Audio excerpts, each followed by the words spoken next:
We're not going over the most famous time travel movies today, but I wouldn't call this list underrated either.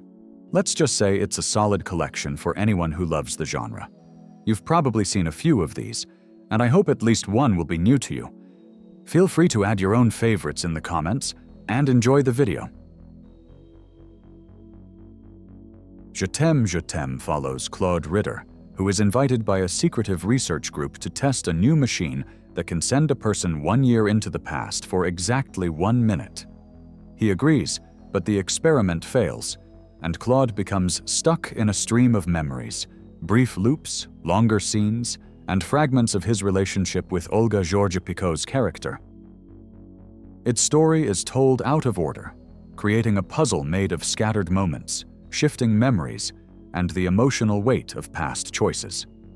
And if this kind of dizzying, fractured storytelling doesn't scare you off, it's worth exploring more of Alain Resnais's work. He built an entire career on films that challenge time, memory, and the way stories are usually told.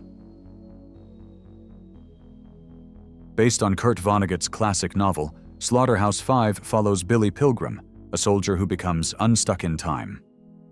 The events of his life unfold in no clear order, from surviving the Dresden firebombing as a prisoner of war, an episode drawn directly from Vonnegut's own wartime experience, to his journey to the alien planet Tralfamadore, where he meets beings who can see every moment in time at once.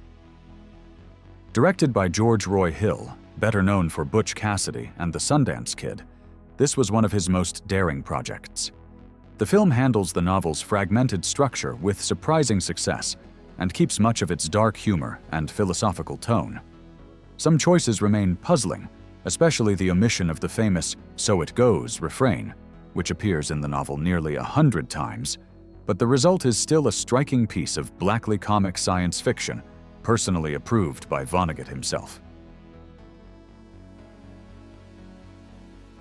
Tomorrow, I'll wake up and scald myself with T follows a group of unaging, thanks to newly developed anti-aging pills, Nazis who plan to travel back to 1944 and give Hitler a hydrogen bomb that could change the course of the war.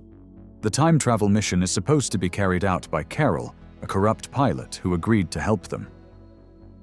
On the morning of the mission, however, Carol unexpectedly dies, choking on a croissant, and his well-meaning twin brother Jan decides to take his place to avoid upsetting Carol's fiancée Eva, completely unaware that he's stepping into a Nazi time travel plot. When everything goes wrong, Jan has to find a way to travel back in time himself, both to save his brother and stop the group's dangerous scheme. Directed by Czech filmmaker Jindřich Polák, whose film Voyage to the End of the Universe I've highlighted in an earlier video. This is far from a serious science fiction story. The effects are dated, but the film fully embraces its absurd plot and delivers a genuinely original and entertaining take on time travel. Time After Time imagines a world where H.G. Wells, played by Malcolm McDowell, has built a real working time machine, one that Jack the Ripper, played by David Warner, uses to escape into the future. Wells follows him, and the two men end up in late 1970s San Francisco, where their chase causes all kinds of chaos. Based on a novel by Carl Alexander and directed by Nicholas Meyer, the film keeps its internal logic consistent and introduces a few interesting ideas about how crime changes over time and how society responds to violence. David Warner gets several memorable lines as the Ripper, including his remark that, 90 years ago, I was a freak. Today, I'm an amateur. McDowell, appearing right after his infamous role in Caligula, gives as good as he gets and is very convincing. If you're in a romantic mood, Somewhere in Time is one of the gentlest time travel films you can pick. It follows playwright Richard Collier, who checks into the Grand Hotel on Mackinac Island, hoping to clear his mind, only to become fascinated by a photograph of early 20th century actress Elise McKenna. When he realizes she once gave him a pocket watch years earlier, his curiosity turns into determination, and he uses self-hypnosis to travel back to 1912 and meet her. As a time travel concept, Self-hypnosis is unusual and sometimes feels over-explained, but the central romance holds the film together. And Jane Seymour is genuinely so beautiful and magnetic here that it's completely believable someone could fall in love or become obsessed just from seeing her picture.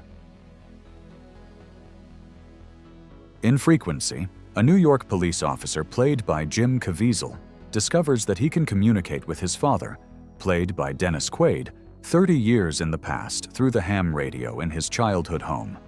Avoiding spoilers, if you're the kind of viewer who loved seeing family wounds healed through time-bending paradoxes in Interstellar, this might become a new emotional favorite, the kind of story you can cry over more than once. The film blends thriller elements with a family arc, built around a central time-bending idea that ties directly into themes of memory, loss, and second chances. Not everything here works perfectly, but it still earns its spot on the list. Timecrimes is a gem. Don't skip it, especially if you like sci-fi with a touch of horror. Made for a modest budget by Spanish director Nacho Vigalondo, the film made a splash at festivals but struggled to find wider distribution, which is why it remains one of those international titles people often overlook. The story follows Hector, a man living a quiet life in the countryside, until he sees a woman undressing in the forest near his home. What seems like a strange coincidence pulls him into a deadly loop involving a mysterious bandaged man, a time machine, and a chain of disasters that feels impossible to reverse. Violence, panic, and tragedy follow every attempt Hector makes to fix the mistakes of his past and future selves, only for him to realize that each outcome was always going to happen. The more he fights against fate, the clearer it becomes that he's trapped inside it. If you need something lighter after Timecrimes, Hot Tub Time Machine delivers pure, chaotic comedy. The film follows three longtime friends, Adam, Nick, and Lou, who all feel stuck in life. Hoping to shake things up, they return to the ski resort they loved as teenagers, bringing along Adam's nephew, Jacob.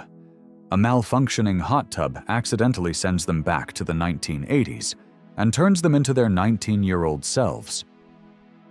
Realizing they've been handed a second chance, the group tries to revisit old regrets and rewrite the moments they wish had gone differently. The film leans into 80s nostalgia, plays with time travel tropes in a self-aware way, and doesn't shy away from ridiculous humor. It's crude, loud, and deliberately over the top, but also a warm, surprisingly affectionate throwback to the era it parodies.